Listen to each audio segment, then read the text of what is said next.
Bem-vindos ao canal Sejam Santos, onde vamos explorar a vida e as obras dos santos mais inspiradores da história da Igreja Católica. Nós vamos compartilhar suas histórias, seus ensinamentos e seus exemplos de virtudes, esperando que possam nos inspirar a viver de acordo com os ensinamentos de Cristo.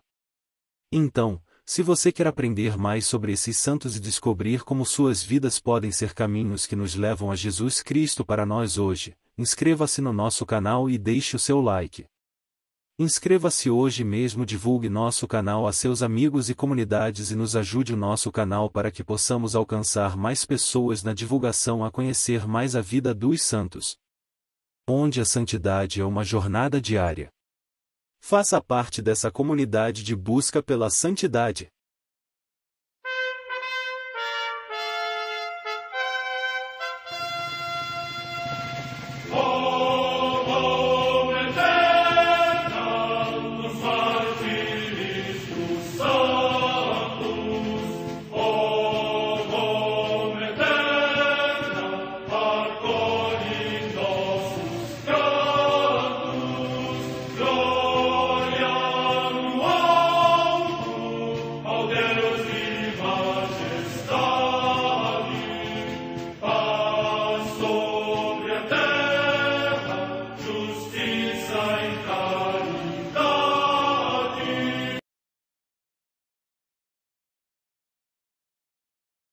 Ler a vida dos santos desperta em nós o desejo de seguir a Cristo.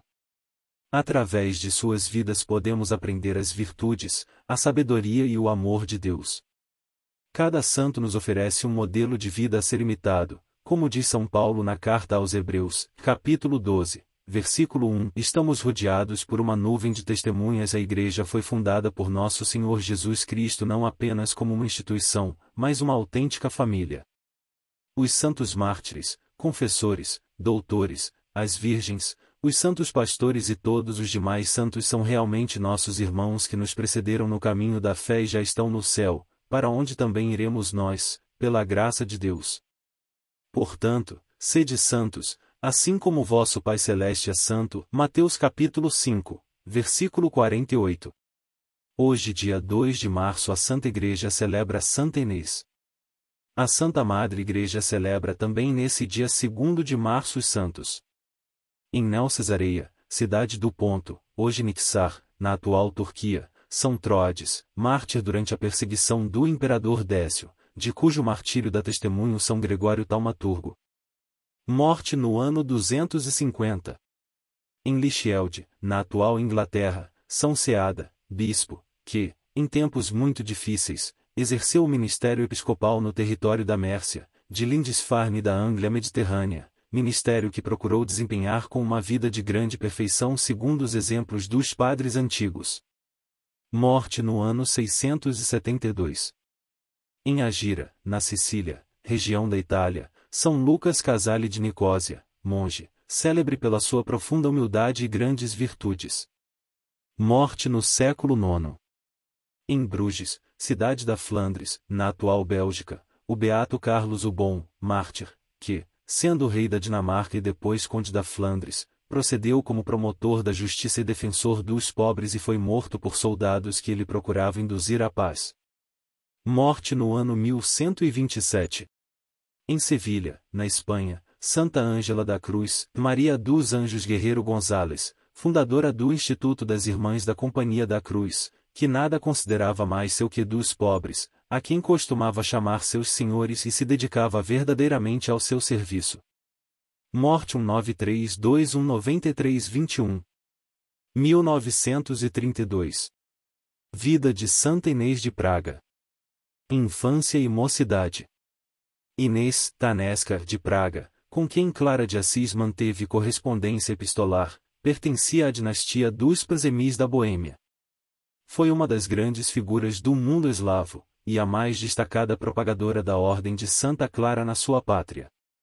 Com sua paixão intensa e fiel pela pobreza, é uma das testemunhas mais autênticas do carisma franciscano e sua figura provocou sempre um grande interesse, sobretudo em sua terra de origem. Era filha do rei Otokar da Boêmia e de Constância da Hungria, nasceu em Praga em 1211. Conforme um costume corrente na época medieval entre as famílias nobres, aos 3 anos de idade foi prometida em casamento a Boleslau, filho de Henrique, rei da Silésia. Foi educada por algum tempo no mosteiro de Santa Edviges, de modo especial para fazer-se santa. Com a morte prematura do futuro esposo, quando ela contava apenas 9 anos, em 1220, retornou à corte paterna e foi-lhe contratado matrimônio com Henrique VII, filho do imperador Frederico II da Alemanha, de 1215 a 1250, que residia na corte da Áustria, para onde Inês foi transferida. Henrique, no entanto, faltou ao pacto e decidiu contrair matrimônio com Margarida, filha do arquiduque Leopoldo da Áustria. Inês voltou à Boêmia e convenceu o pai de não guerrear contra Leopoldo da Áustria. Assim, sucederam-se os pretendentes, entre os quais Henrique II da Inglaterra, de 1216 a 1272, e ainda mesmo o próprio Frederico II da Alemanha, depois que ficou viúvo. Anesca, que pretendia consagrar-se a Jesus Cristo, renunciou a todos os pretendentes, e permanecendo fiel aos seus ideais, empenhou-se no serviço aos pobres e doentes em Praga. Incansável empenho evangélico. A partir de 1225 os frades menores estabelecidos em Praga sob os cuidados de Inês e da família real, transmitem as notícias sobre as novas formas de vida religiosa iniciadas por Francisco e Clara na Itália. Logo a princesa sentiu-se profundamente atraída pelo movimento franciscano e clariano e tornou-se fecunda batalhadora da vida evangélica. Com suas posses fez construir uma igreja e um convento para os frades menores em Praga.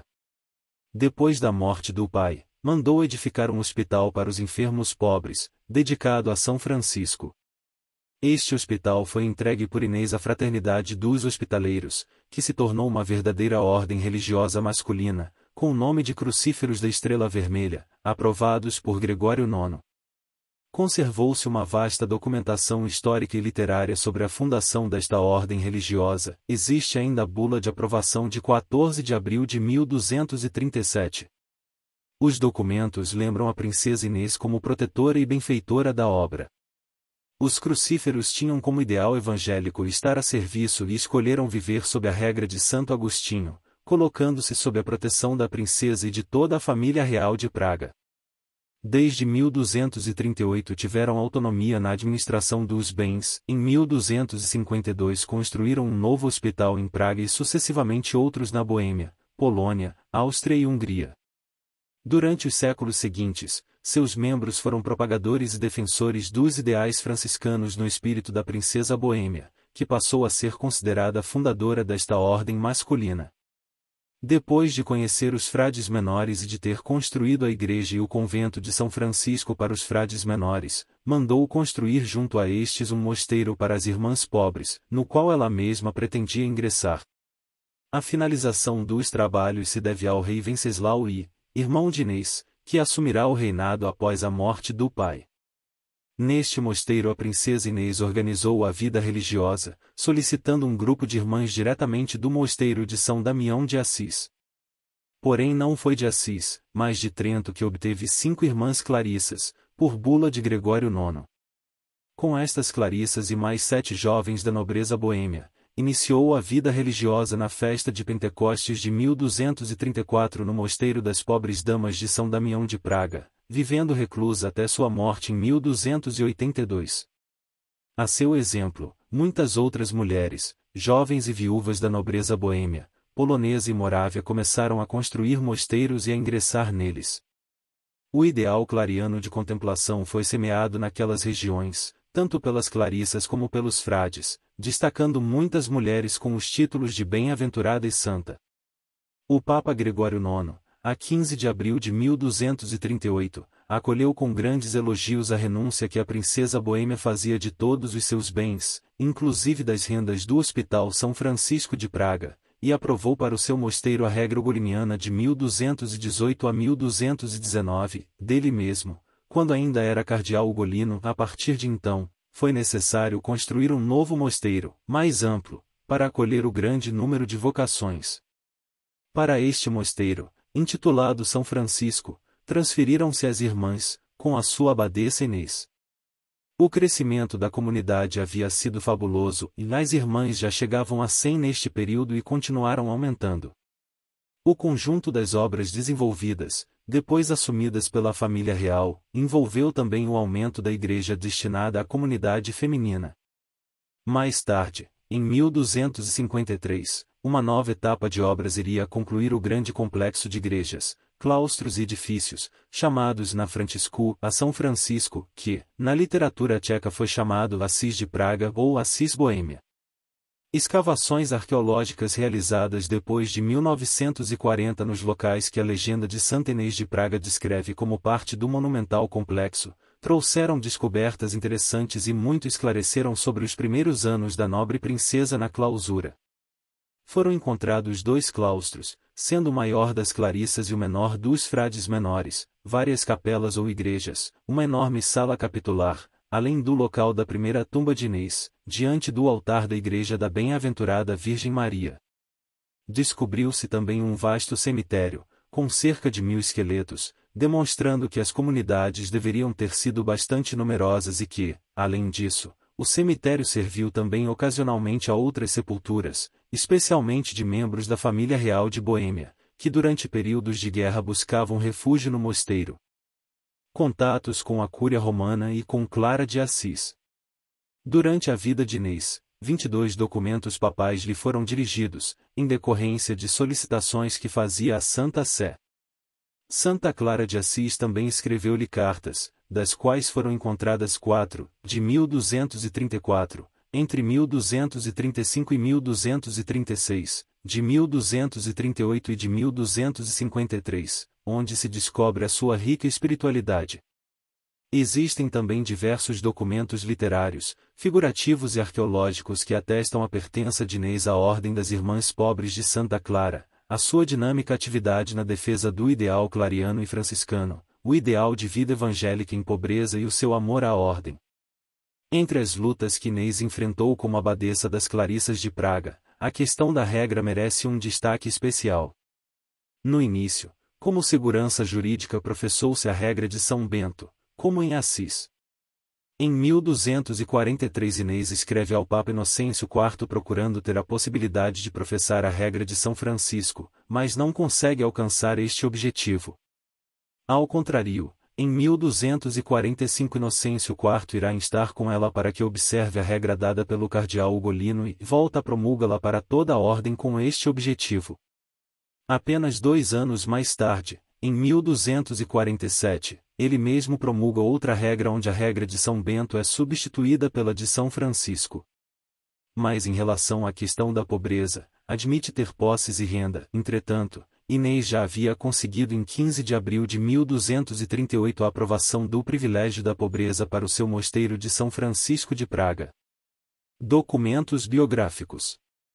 Literariamente, a documentação mais expressiva é a Legenda de Inês, uma obra magnífica, que remonta ao fim do século XIII ou à primeira metade do século XVI, provavelmente entre 1280 e 1330, e foi sempre fonte inexaurível para os biógrafos, historiadores e poetas.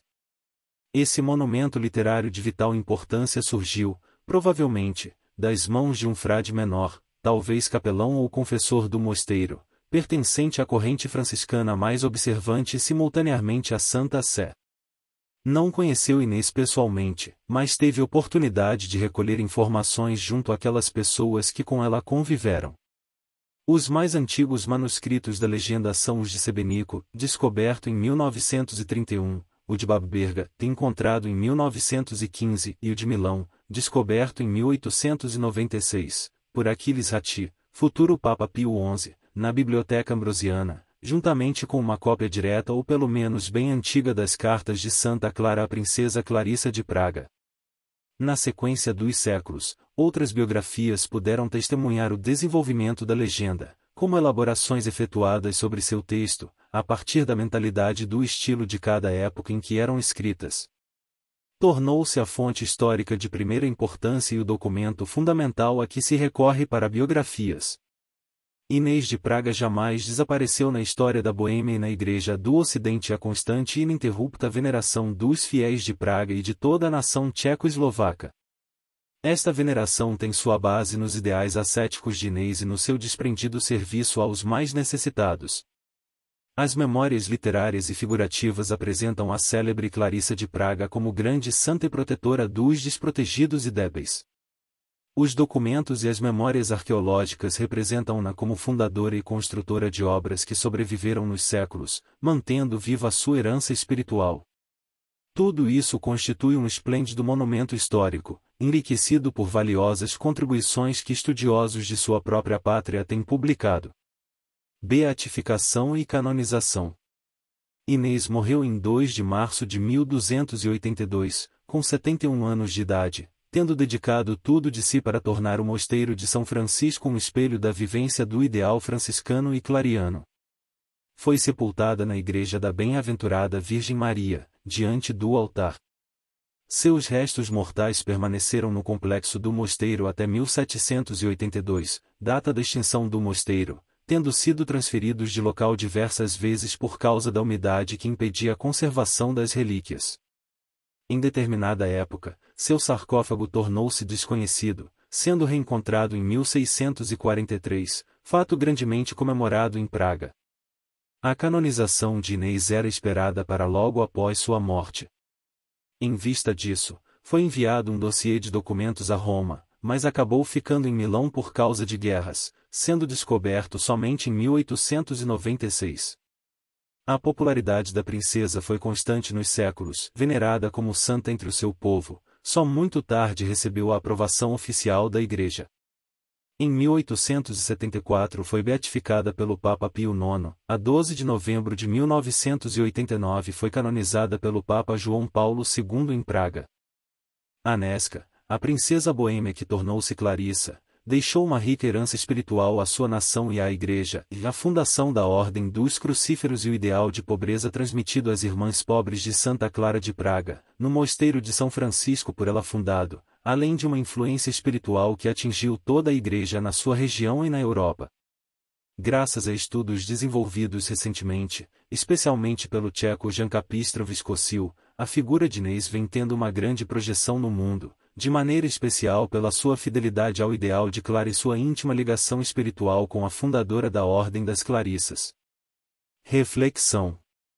Nas palavras do Beato João Paulo II podemos compreender melhor a vida de nossa santa. O segredo da bem-aventurada Inês foi a união com o esposo divino, a sua oração. Oração que aprenderá ainda pequena de Santa Edviges, oração que se lhe tomou o hálito da alma e fonte inexaurível da imensa força mostrada durante tantas provas da vida. Que exemplo para os sacerdotes e os religiosos, para os educadores, para as famílias! Não se é cristão sem Cristo, mas não se pode ter Cristo se não se procura em oração constante e assídua. Quem está em mim e eu nele, esse dá muito fruto, porque sem mim nada podeis fazer. Jó 15, 5. A bem-aventurada Inês, tendo escolhido o Evangelho, dele viveu também as bem-aventuranças. As bem-aventuranças dos pobres, dos mansos, dos que choram, dos que têm fome e sede de justiça, as bem-aventuranças dos misericordiosos, dos pacíficos e dos que sofrem perseguição. Confronte com Mt 5, 3, 10. A sua vida e especialmente os últimos anos não foram fáceis. Mas ela, sendo pura de coração, conseguia ver Deus atrás de todas as vicissitudes humanas e mantinha-se forte e confiante, sabendo que tudo concorre para o bem dos que amam a Deus. Rm 8, 28. Santa Inês de Praga, rogai por nós. Amém. Entre os milagres atribuídos a Santa Inês de Praga, um dos mais conhecidos é a transformação da água em vinho. Conta-se que ela estava servindo como abadesa em um convento onde não havia vinho suficiente para celebrar a Eucaristia. Ela pediu aos freis franciscanos que fossem buscar mais vinho, mas eles estavam impossibilitados de atender ao pedido. Então, Santa Inês orou e pediu a Deus que transformasse a água em vinho, e imediatamente um milagre aconteceu, e a água do cálice se transformou em vinho, suficiente para celebrar a missa. Outro milagre relatado sobre Santa Inês é o da cura de um paralítico. Certa vez, enquanto ela orava diante do Santíssimo Sacramento, um homem paralítico foi levado até ela. Santa Inês tocou o homem com uma relíquia e, imediatamente, ele foi curado e conseguiu caminhar.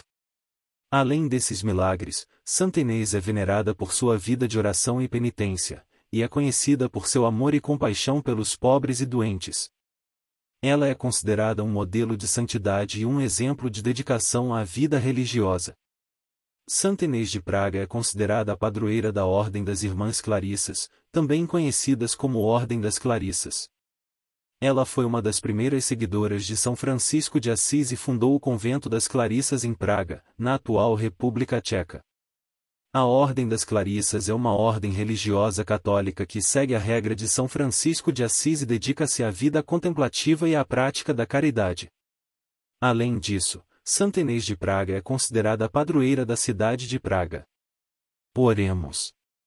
Santa Inês de Praga, que em vida dedicaste-te a servir a Deus com todo o teu coração e com toda a tua alma, escuta a minha prece e intercede por mim junto ao Pai Celestial.